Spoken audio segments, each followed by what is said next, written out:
할렐루야. 오늘 우리가 읽은 이사야서 18장은 구스라고 하는 나라에 대해서 하나님께서 이사야 선지자를 통해서 예언하신 말씀이고, 또 19장은 애굽에 대한 예언의 말씀, 그리고 20장은 애굽과 구스에 대한 예언의 말씀이에요. 그런데 여러분 읽어보니까 좀 감이 잡힙니까? 무슨 말씀인지 이해가 됩니까? 전혀 이해가 되지 않죠. 제가 이 성경 말씀 때문에 하마터면 울 뻔했어요. 말씀을 준비하면서 도대체 이게 무슨 말씀인가? 와, 이게 정말 어려운 거예요. 여러분들은 많이 안 읽어봐서 저의 고충을 모를 겁니다. 세상에 내가 국어 실력도 상당히 좋은 사람인데, 야, 이게 글씨는 한글이 분명히 맞는데 이 뜻이 무슨 뜻인지 도대체 이게 잘 안 잡히더라고요. 그래서 제가 이 말씀을 읽으면서 하나님께 기도를 많이 했어요. 하나님, 도대체 이게 무슨 말씀입니까? 도대체 이게 무슨 말씀이기에 이렇게 읽어도 100번 정도를 읽었는데도 와, 이게 잘 안 잡히는 거예요. 이런 말씀은 또 처음이거든요. 잘 안 잡혀요. 그래서 하나님께 기도하면서 오늘 새벽까지 막 기도했어요. 하나님께 이사야서 말씀 좀 이게 관통하게 해달라고. 그랬더니 오늘 말씀을 준비하는데 하나님께서 은혜를 주셔서 할렐루야, 이게 해석이 됐습니다. 오늘 이 말씀 통해서 큰 은혜 받게 되기를 주님의 이름으로 축원합니다. 오늘 말씀은 이 구스에 관한 말씀인데요, 구스는 아프리카에 있는 사하라 사막 바로 밑쪽에 있는 그런 나라입니다. 이사야 선지자가 활동할 당시에는 이 구스가 세상의 끝이다 이렇게 생각을 했어요. 구스는 사람들에게 별로 중요하게 여겨지지 않았습니다. 변방에 있는 아주 작은 그런 국가에 불과했어요. 그런데 이 구스라고 하는 나라가 갑자기 어느 순간에 부상을 하면서 이제 세계 정세에 눈을 뜨기 시작해요. 세계 정세가 어떻게 흘러가는가, 그것들을 알아내기 위해서 아주 발빠르게 움직이는 그런 모습들을 우리가 역사를 통해서도 그리고 성경을 통해서도 알 수가 있습니다. 특별히 이제 이사야 선지자가 이 예언을 할 당시는 계속해서 제가 말씀드렸지만 메소포타미아 지역에서 발흥한 아수르가 아주 강력한 힘으로 가나안 땅뿐만 아니라 애굽 땅까지 밀어닥치는 질풍노도와 같이 주변국들을 전부 점령하고 멸망시키는 그러한 때입니다. 그러한 때에 이 구스 역시도 굉장한 위기의식을 느꼈어요. 왜냐하면 보니까 아수르가 밀고 내려오면서 아람의 다메섹을 무너뜨리고 북왕국 이스라엘을 멸망시키고 두로와 시돈, 이 지중해 해변을 타고 있는 그 모든 도시국가들을 전부 점령해 버렸어요. 심지어는 블레셋까지, 그리고 모압과 암몬까지 점령을 해버린 거예요. 이 정도 되니까 이제 구스가 아수르의 존재에 대해서 알게 되어지고, 어떻게 하면 아수르의 이 남하 정책을 무너뜨리고 아수르의 공격으로부터 나라를 지킬 수 있을까, 그런 엄청난 고민을 하고 있었어요. 그때 바로 이사야 선지자가 구스에 대해서 예언을 하면서 구스 사람들에게 말씀을 주셨어요. 어떤 말씀을 주셨느냐 하면은, 첫째로요, 아수르와 손잡지 말고 유다와 동맹을 맺으라는 거예요. 18장 1절 한번 같이 읽어볼까요? 슬프다 구스의 강 건너편 날개치는 소리 나는 땅이여. 아멘. 이 슬프다, 이 말씀, 하나님께서 구스의 미래를 보니까 굉장히 불행한 거예요. 미래가 아주 불행하게 끝나버리는 그런 나라인 거예요. 그래서 이사야 선지자를 통해서 먼저 슬프다 이렇게 시작을 하고 있습니다. 여러분, 이 구스가 사실은 상당히 뛰어난 그런 민족성과 뛰어난 그런 신체적인 조건을 가지고 있는 그런 나라입니다. 그래서 이제 이사야 선지자가 지금 선지 활동을 시작하고 이때쯤 오게 되면 이 구스가 애굽을 점령을 해버려요. 애굽이라고 하는 큰 대제국을 점령하고 24왕조를 끝장내버리고 애굽에 25왕조를 세우는 그런 나라입니다. 그런 민족이에요. 성경에도 보면은 에디오피아 용병 세라 이런 내용이, 이런 에디오피아 장군 이름이 나오거든요. 에디오피아 용병 세라가 아사왕 때 남한국 유다까지 밀고 들어와요. 쳐들어와요. 강력한 군대를 이끌고 와가지고 구스가 처음으로, 역사상 처음으로 확장을 하기 시작했고 애굽으로 한번 점령하고 남한국 유다까지 쳐들어왔던 그런 시절이었어요. 그러니까 어떻게 보면은 지금 구스는 역사 이래로 최고의 전성기를 맞이한 그런 시대라는 거예요. 그런데 그렇게 전성기를 구가하고 있는 구스를 향해서 하나님께서 뭐라고 말씀하셨느냐? 슬프다 그랬어요. 왜냐하면 구스의 미래가 아주 어둡고 암울하기 때문에 슬프다 이렇게 말씀합니다. 그러면서 구스 땅에 대해서 말하면서 강 건너편 날개치는 소리 나는 땅이여 이랬어요. 강 건너편 날개치는 소리 나는 땅. 여러분 이게 무슨 말일까요? 이게 도대체 이 강 건너에 소리 나는, 날개치는 소리가 막 윙 새들이 날아다니는 소리인가 뭐 이렇게 생각할 수 있잖아요. 구스에는 새가 굉장히 많아가지고 막 새소리밖에 안 들리고 새가 날아다니는 그런 소리만 들려서 이 날개치는 소리 나는 땅이요 이렇게 불렀을까요? 성경학자들은 이 날개치는 소리 할 때 이 날개치는이 새의 날개가 아니라 곤충의 날개다 이렇게 해석을 했어요. 여러분 혹시 곤충들 번식할 때 자세히 관찰해 보신 적이 있어요? 저는 시골 살면서 이 곤충이라든지 새들이 이렇게 번식할 때 그런 모습들을 많이 봤어요. 새들도 그렇고요, 곤충들도 그렇고 이제 번식기가 되면 막 서로 막 날개를 치고 몸을 부비고 막 그래요. 특히 곤충들은 그게 더 심합니다. 이 에티오피아는 사하라 사막 밑에 있어가지고 위치에 있어가지고 이 날씨가 굉장히 좀 더워요. 따뜻하고 상당히 무더운 날씨입니다. 그러다 보니까 그곳이 곤충들이 알을 낳고 새끼를 낳기 아주 최적의 장소인 거예요. 그래서 많은 곤충들이 메뚜기라든지 파리라든지 이런 곤충들이 이 구스 땅에서 이 번식기가 되면은 막 얼마나 이렇게 요란하게 가는 곳마다 막 이렇게 날개질을 치면서 막 몸을 부딪히고 막 이러는지 그쪽에 갔다 왔던 사람들이 아 거기 날개치는 소리가 나는 땅이야 이렇게 이제 부르기 시작한 거예요. 무슨 말인지 알겠죠? 예, 곤충들이 원래 번식할 때 그렇게 막 날개를 치고 그래요. 이 기온이 아주 적당하다 보니까 그 지역에서 많은 곤충들이 번식기를 거쳐서 이제 거기에서 각 나라로 막 흩어지는 거예요.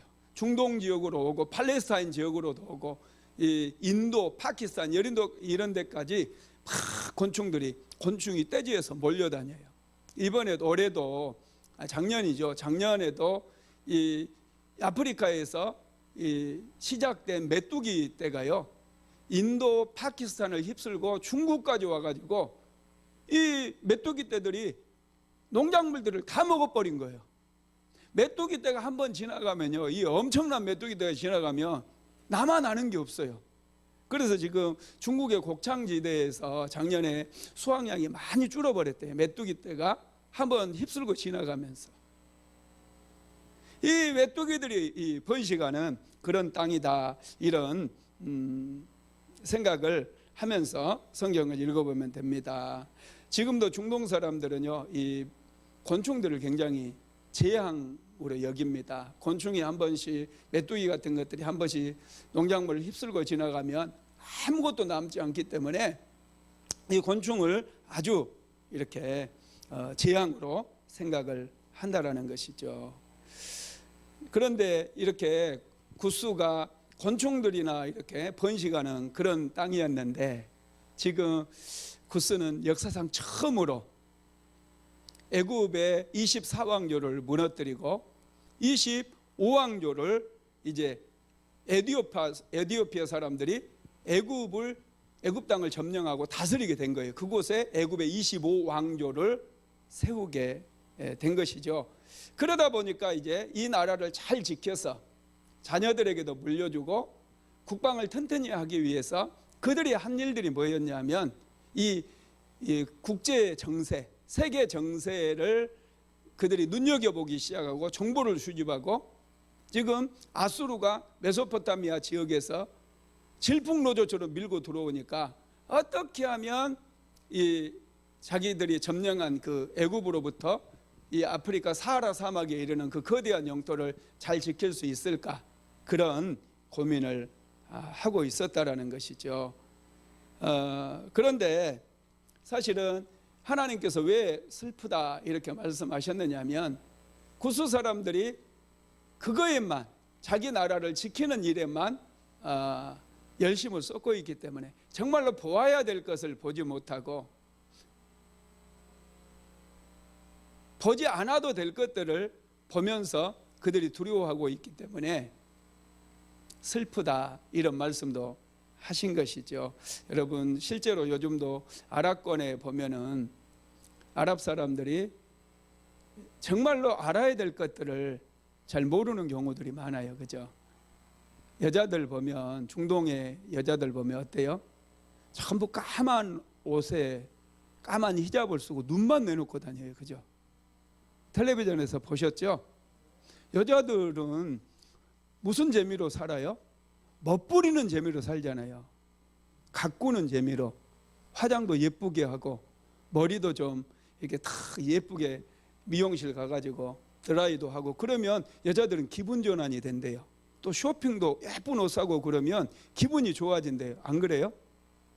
그런데 중동 여자들은 머리도 감을 필요도 없어요.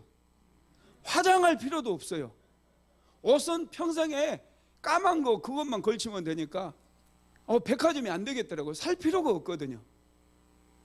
그런데 더 그들이 눈이 어두워져 있는 것은요, 복음을 전할 수가 없어요. 그런 나라에는 복음을 전하기만 하면은, 그래서 누군가가 예수를 믿잖아요. 그러면 아버지든지 형제든지 누구든지 예수를 영접한 사람을 죽여버려요. 형제들임에도 불구하고 집안의 명예를 떨어뜨렸다 그러면서 오히려 자기들이 죽이게 되면 집안의 명예를 지킨 사람으로 아주 영웅 대접을 받게 되어져요.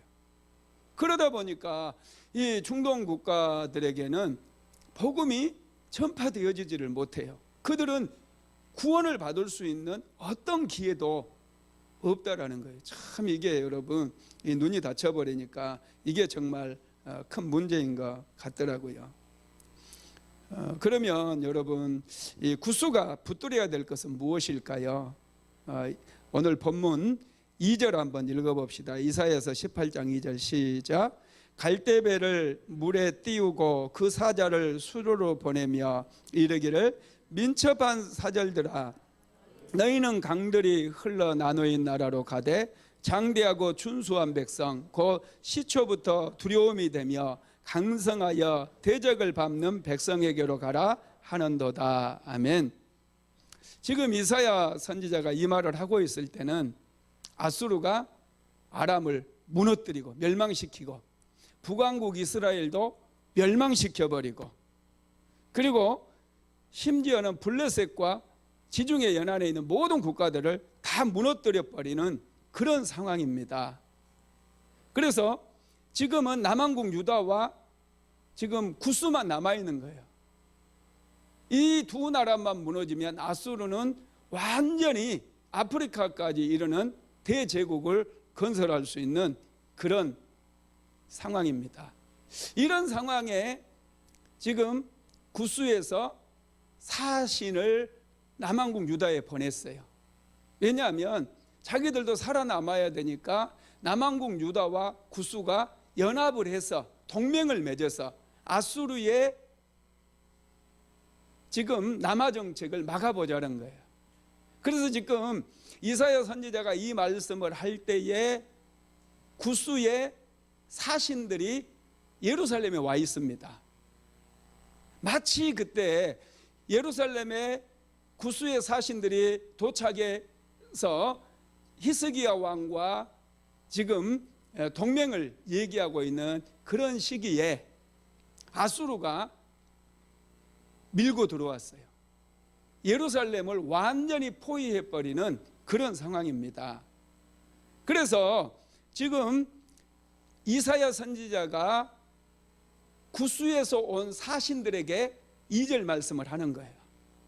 구스에서 히스기야 왕과, 그러니까 남왕국 유다와 동맹을 맺기 위해서 파견했던 이 사신들에게 지금 2절 말씀을 하고 있다는 거예요. 그래서 2절에 보면 갈대배를 물에 띄우고 그 사자를 수로로 보내며 이르기를 민첩한 사절들아 너희는 강들이 흘러나누인 나라로 가되 장대하고 준수한 백성 곧 시초부터 두려움이 되며 강성하여 대적을 밟는 백성에게로 가라 하는도다. 이렇게 말씀을 하고 있습니다. 다시 말씀드리면 남왕국에 와 있는 구스 사신들에게 빨리 너희들은 본국으로 돌아가서 너희들이 본 것을 그대로 얘기해라, 그런 말씀이에요. 여러분, 지금 어떤 일이 일어났어요? 남왕국 유다 예루살렘을 아수르 군대 사네립이 쳐들어와 가지고 18만 5천 명이 지금 예루살렘 성을 완전히 포위를 한 그런 상태예요. 그런데 남왕국 유다는 아수르 군대를 막아낼 힘이 없어요. 군사도 없어요. 그들이 어떻게 했어요?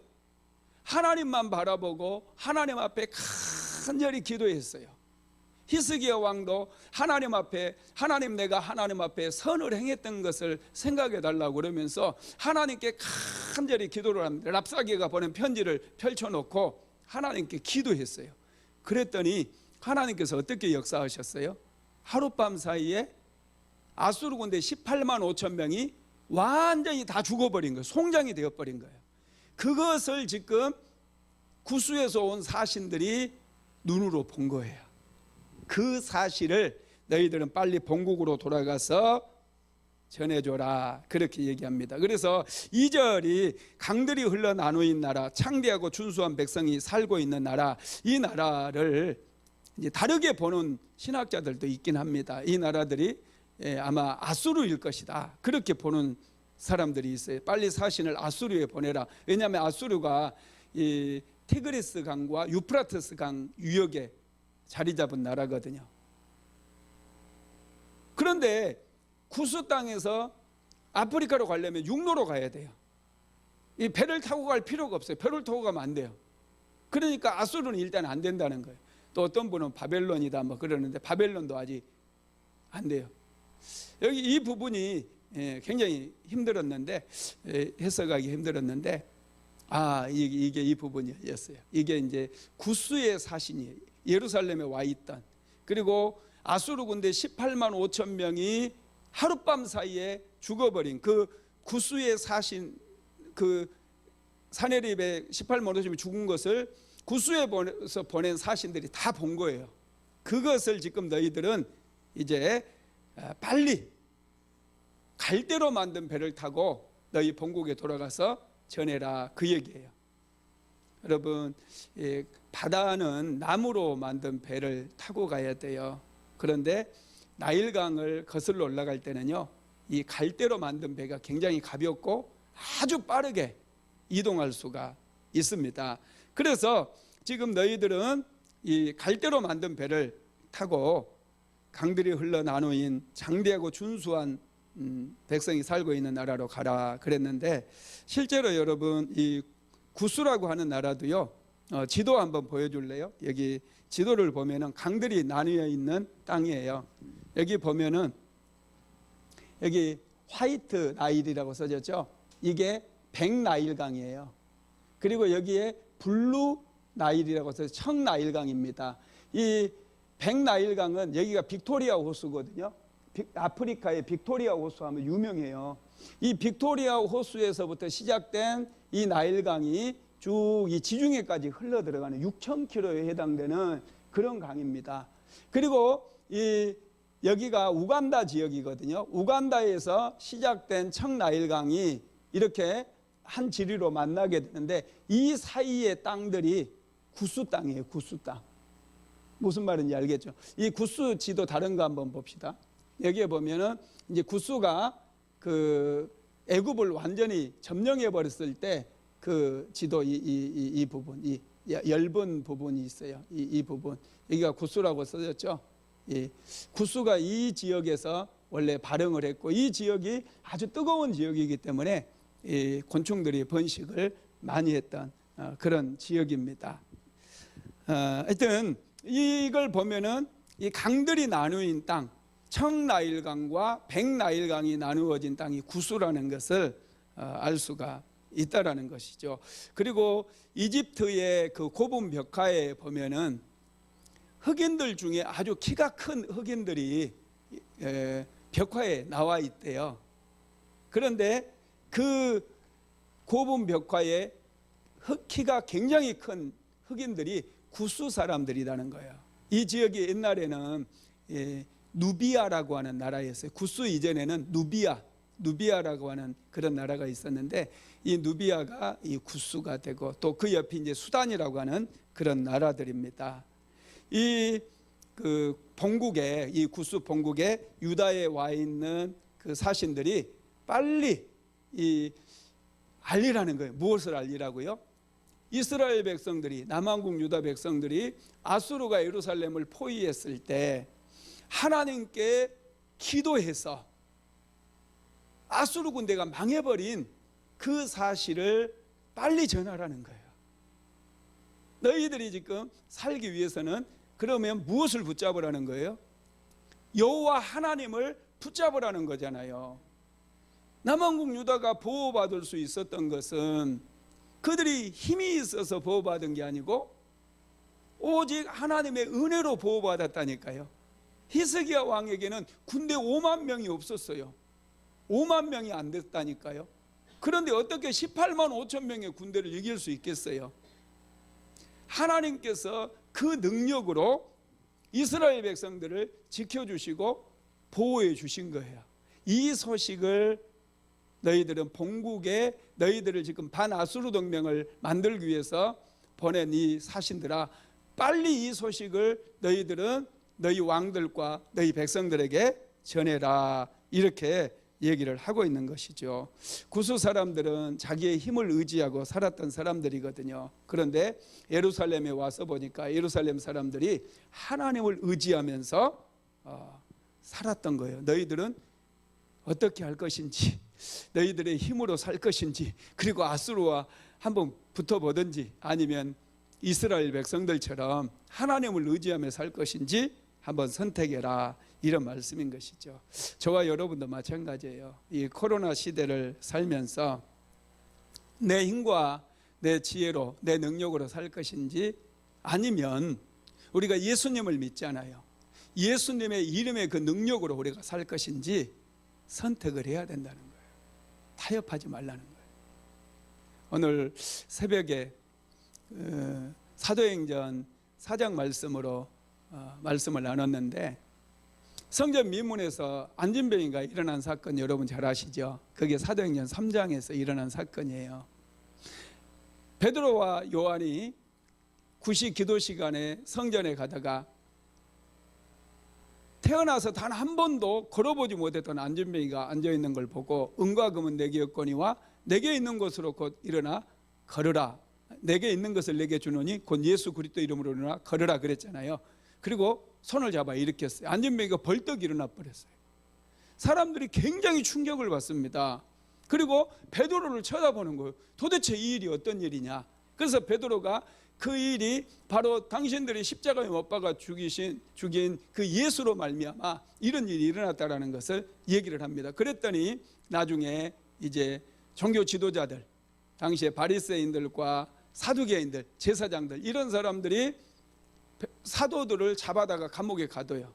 그리고 공회를 열어가지고 그들을 재판을 하는데 안진뱅이가 일어나 버린 이 사건 때문에 그들도 굉장히 충격을 받습니다. 그래가지고 그들이 이제 할 말이 없으니까 너희들은 다시는 예수의 이름을 부르지도 말고 예수의 이름으로 이런 일을 하지 말라고 그렇게 당부를 하고 놓아 보내죠. 그때 이제 베드로와 요한이 사도들이 뭐라고 하느냐, 하나님의 말씀을 듣는 것이 옳은가 너희들의 말을 듣는가 옳은가 너희들이 판단해 봐라 그래요. 성령 받은 사도들은 오직 예수님의 이름을 의지해서 살기로 결단을 내려버린 거예요. 저와 여러분도 마찬가지예요. 이 혼탁한 세대 속에서 내 힘으로 살 것인가 내 능력으로 살 것인가 아니면 예수 그리스도의 이름의 능력으로 살 것인가 우리가 선택을 해야 된다는 거예요.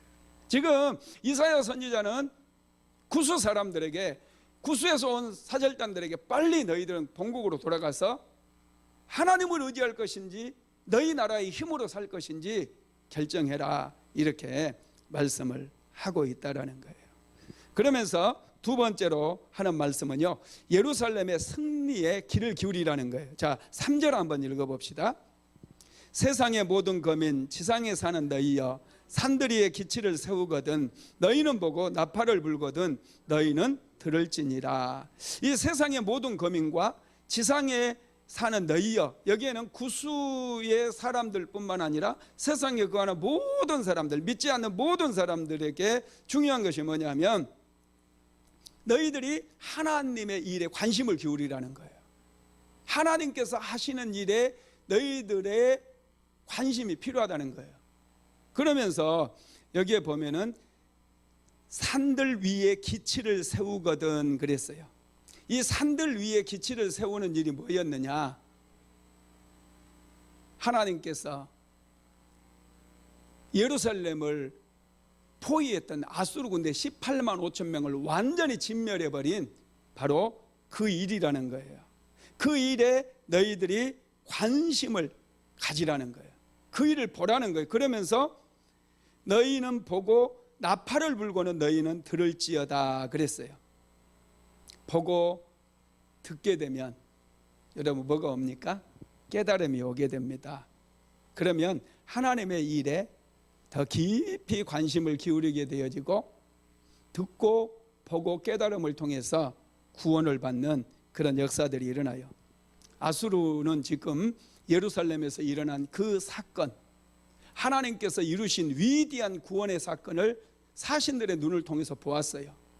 그리고 그들은 들었어요. 이제 그러면은 그들은 전적으로 하나님을 의지해야 돼요.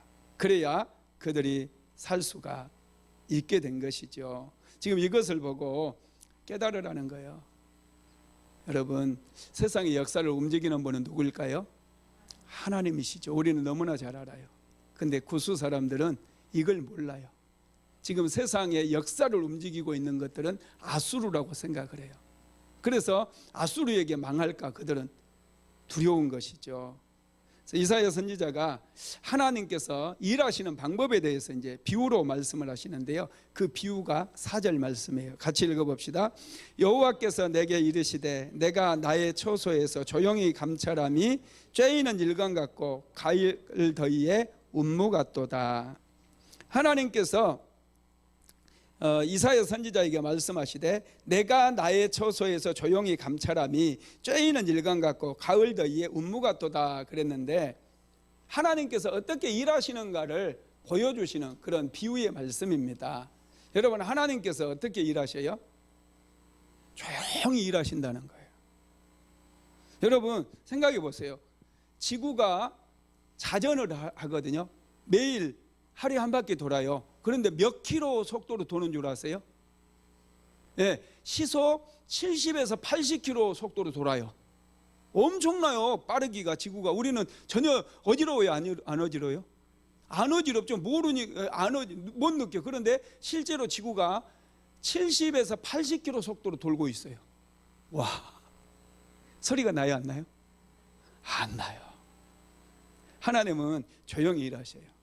여러분, 대기 온도가 엊그저께 막 영하 18도까지 떨어졌어요. 그죠? 영하 18도로 막 떨어졌는데 소리가 났어요? 소리가 안 나요. 온도를 막 그렇게 떨어뜨렸는데 소리가 안 나요. 여름에는 또 온도가 막 30도 이상 올라가요. 소리가 하나도 안 나요. 이번에 기온이 너무 막 떨어져가지고 우리 로데엠도 화장실 얼어가지고 역류가 됐어요. 오늘 원유 선생님 엄청 고생 많이 했어요.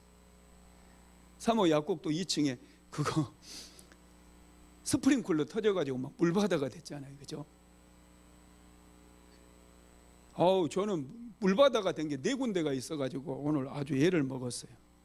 하여튼 참 기가 막힙니다. 여러분, 하나님께서 꽃을 피울 때도 보면은요 소리가 안 나요. 열매가 맺혀지는데도 소리 하나 안 나요. 이게 하나님께서 일하시는 방법이에요. 이 일하시는 방법을 하나님께서 비유로 말씀하시면서 나의 처소에서 조용히 감찰하니 째이는 일광 같고 가을 무더기 더위의 운무 같다. 가을에 이 더운 구름 같대요. 조용히 일하신다는 거예요. 아수르 군대 18만 5천 명을 데리고 가시는데 비명소리 들렸을까요? 안 들렸을까요? 비명소리 하나 안 들렸어요. 하나님께서 조용히 일하시니까. 여러분, 하나님께서 소란을 떨지 않아요. 하나님의 일하시는 방법은 항상 조용히 하셔요. 그러니까 여러분, 너무 요란 떨지 마세요. 내가 기도했는데 하나님은 꼼짝도 안 하시고 하나님은 일도 안 하시고 전혀 그렇지 않아요. 하나님이 지금 일하고 계시는 거예요. 지구가 시속 80km로 돌고 있는데 우리가 전혀 느끼지 못한 것처럼 하나님께서 일하시면 항상 이렇게 조용하게 하신다는 거예요. 그런데 사람들은 조그만 일을 하고 막았대요. 요란하잖아요. 얼마나 막 요란을 떠는지 몰라요. 요즘 또 이제 올 4월 달에 보궐선거 있다고 그러죠. 서울시장도 뽑고 부산시장도 뽑고 그러니까 막 자기들 잘났다고 막 제잘거리고 이 새들이 종이 막 지저귀는 것 같아요. 엄청 잘난 척. 조용히 좀 있으면 자동적으로 이게 주가가 올라가거든요. 또 백신 막 백신 때문에 막 여러 가지 얘기하잖아요. 백신 만들었다 그러니까 백신 사라 막 이렇게 하고 너는 왜 안 사냐 막 이렇게 하고 얼마나 시끄러운지 몰라요. 그런 집 앞에다는 하얀 고무신 백신을 딱 걸어줘야 될 것 같아요. 여러분, 하나님께서 일하실 때는요 정말 조용히 일하셔요. 이런 하나님의 성품을 우리가 이해해야 돼요. 그래서 지금 구스에게도 말씀하시기를 하나님께서 일하시는 방법을 너희들은 알라는 거예요. 하나님 조용히 일하신다는 거예요. 세 번째로는요, 하나님께서는 우리가 하는 모든 일을 다 보고 계신다는 거예요. 자, 5절에서 6절 한번 읽어볼까요? 오늘 본문 이사야서 18장 5절에서 6절 시작. 추수하기 전에 꽃이 떨어지고 포도가 맺혀 익어갈 때에 내가 나주로 그 연한 가지를 베며 퍼진 가시를 찍어버려서 산의 독수리들과 땅의 들짐승들에게 던져주리니 산의 독수리들이 그것으로 여름을 지내며 땅의 들짐승들이 다 그것으로 겨울을 지내리라 하셨습니다. 아멘. 여러분, 포도 농사를 지어 보셨나요? 아니면 과일 농사를 좀 지어보신 분은 이 말씀이 무슨 말씀인지 이해가 돼요. 겨울이 되면 과일 나무는 가지를, 불필요한 가지를 다 잘라버려요. 여러분, 이걸 전정이라고 그러잖아요. 팍팍팍 아끼지 않아요. 이 가수원 주인들 보면요, 왜 저걸 자르지 우리는 막 그러는데 팍팍 잘라요. 그리고 꽃이 피잖아요. 그리고 이제 꽃이 피고 열매가 맺으면은 작은 열매들을요 사정없이 막 따내버려요. 특히 포도 송이를요 그냥 다 그냥 떨어뜨리고 다 따버려요. 안 그러면 포도가 그냥 열리는 대로 놔둬버리면요, 이만큼의 모루만큼밖에 안 해요. 상품성이 전혀 없는 거예요. 상품성이 좋은 과일 열매를 맺으려면은 이 포도 열매 이거 전부 여러분 따줘야 돼요. 많이 따버리고 이 한 가지에 몇 개씩만 남겨놔야 정말 맛있고 알이 굵고 여러분들이 좋아하는 그런 왕포도가 만들어지는 거예요.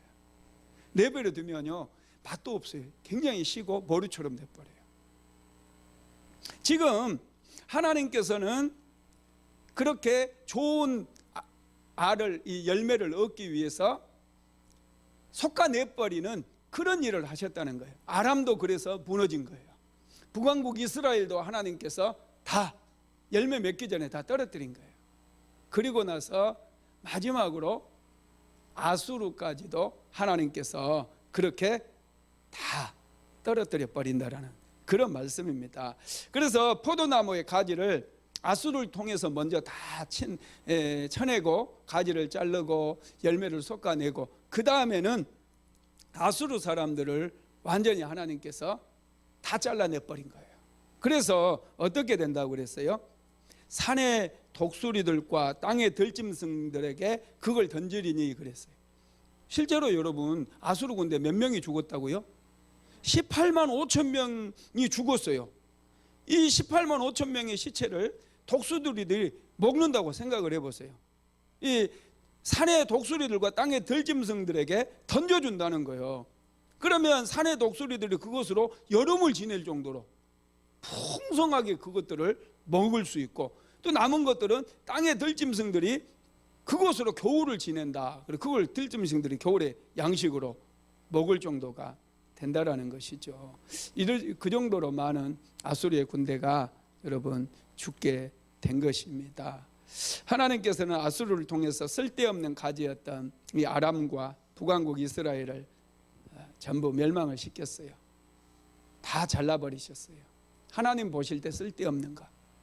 유일하게 남왕국 유다만 남겨놓으셔서 지난번에 이 지도 한번 보셨잖아요. 그 지도 볼 수 있나요? 볼 수가 없대요. 이 광대한 그 메소포타미아 지역에서부터 아프리카 이 대륙 이 구스 땅 그 지역까지 유일하게 살아남은 나라가 남왕국 유다밖에 없어요. 딱 조그마한 점만 살아남고 전부 아수르에 의해 멸망당해버린 거예요. 여러분 이건 누가 하신 거예요? 하나님께서 하신. 그렇게 다 점령하고 나서 어떻게 돼버렸느냐 하면, 어떻게 보면 그 아스리아라고 하는 아수르라고 하는 나라가 최고의 영토를 점령했으면 이제 최고의 전성기여야 되잖아요. 가장 넓은 영토를 차지하고 바로 그 나라가 망해버려요. 신기해요. 바로 그 나라가 바벨론에 의해서 완전히 망해버려요. 그러니까 하나님께서 지금 이사야 선지자를 통해서 하시는 예언이 맞아요, 틀려요? 정확하게 일치하고 있는 거예요. 아수르를 그렇게 하나님께서 망하게 만들어버리겠다, 이런 말씀을 하고 있는 것이죠. 그래서 지금 구스에게 정말 하나님께서 하시고자 하는 말씀은 뭐냐면, 하나님께서 그렇게 작은 남왕국의 유다를 구원하는 모습을 너희들이 보라는 거예요. 그리고 너희들은 하나님께로 돌아오라, 그런 말씀입니다. 하나님은 남왕국 유다의 하나님만이 아니셔요. 모든 백성들의 하나님이셔요. 오늘날 교회 다니는 저와 여러분의 하나님만이 아니라 모든 백성들의 하나님이십니다. 그렇지만은 하나님을 믿고 날마다 하나님의 예배의 자리에 나와서 예배를 드리는 저와 여러분을 더 사랑하시는 거예요. 그래서 남왕국 유다는 하나님께서 남겨두셨어요. 그렇지만은 모든 백성들을 사랑하지만 그들이 하나님의 말씀에 순복하지 않았을 때 가차없이 가지를 잘라버리고 그들을 망하게도 하셨다라는 것을 믿으시기 바랍니다. 말씀을 마무리하겠습니다. 하나님은 약속하신 것을 반드시 이루시는 하나님이십니다. 구스를 향하신 하나님의 말씀도 반드시 성취될 거예요. 자, 7절 한번 읽어봅니다. 그때의 강들이 흘러 나누인 나라에 장대하고 준수한 백성, 그 시초부터 두려움이 되며 강성하여 대적을 밟는 백성이 만군의 여호와께 드릴 예물을 가지고 만군의 여호와의 이름을 두신 곳 시온산에 이르리라. 강들이 흘러 나누인 나라이며 창대하고 준수한 백성인 구스 사람들은 이제 유다가 아수르를 믿음으로 이긴 것을 보고 결국에는 그들도 예물을 가지고 하나님께 돌아오게 될 것이다, 이런 예언의 말씀을 하시긴 했는데요. 결국은 여러분 구스는 아수르에게 무너져요. 예물을 가지고 안 왔어요. 그런데 이것은 아주 먼 미래에 성취가 되어집니다. 언제 성취가 되어지느냐? 사도행전에 성취가 되어져요. 여러분 에디오피아 내시 간다게 여왕의 에디오피아 여왕 간다게의 신하였던 내시, 그 간다게 여러분 아시죠? 이분이 예루살렘에 6월절에 예루살렘에 오잖아요. 그러죠? 그래서 이분이 내려가는 길에 말씀을 읽다가 굉장히 궁금해하는 게 있어요. 어떤 말씀을 읽었죠? 이사야서 말씀을 읽게 되잖아요. 그게 이사야서 말씀을 읽는데 이 이사야서 18장 구스에 대한 예언의 말씀을 읽는 게 아니에요. 어떤 말씀을 읽어요? 고난의 종에 대한 말씀을 읽어요. 내시는 왜 하나님의 종이 고난을 받아야 하는가, 이거에 대해서 굉장한 의문을 가지게 되어져요. 굉장히 읽어도 이해가 안 돼요. 그때 하나님께서 누구를 보내십니까? 빌립, 전도자 빌립을 보내요. 그래가지고 이 내시의 마차에 올라타게 만드시고 그 말씀을 빌립이 해석을 해주는 거예요. 그 말씀이 사람들의 죄에 대해서 설명을 하고 하나님께서 사람을 사랑하시고 이 죄를 위해서 하나님의 종, 그 고난받은 종이 필요한가, 그런 얘기들을, 그래서 예수 그리스도께서 이 땅에 오셔서 금일 십자가에 못 박혀서 예루살렘에서 죽으셨던 그 사건들을 전부 설명을 해주게 됩니다. 그때 내시가 그 말씀을 믿어야 안 믿어요? 믿어요. 그래서 사도행전에 보면은 내시가 마차를 멈추고 물 있는 곳에 내려가서 뭘 받아요? 세례를 받습니다. 와, 이게 이제 여기서 이사야 선지자의 예언이 여러분 성취되는 거, 예물을 가지고 여호와의 이름을 두신 시온산에 이르게 된 게 여러분 이게 이때 사도행전에 성취되어졌다고 볼 수가 있습니다. 하여튼 내시는 빌립 집사가, 전도자 빌립이 고난받은 종에 대해서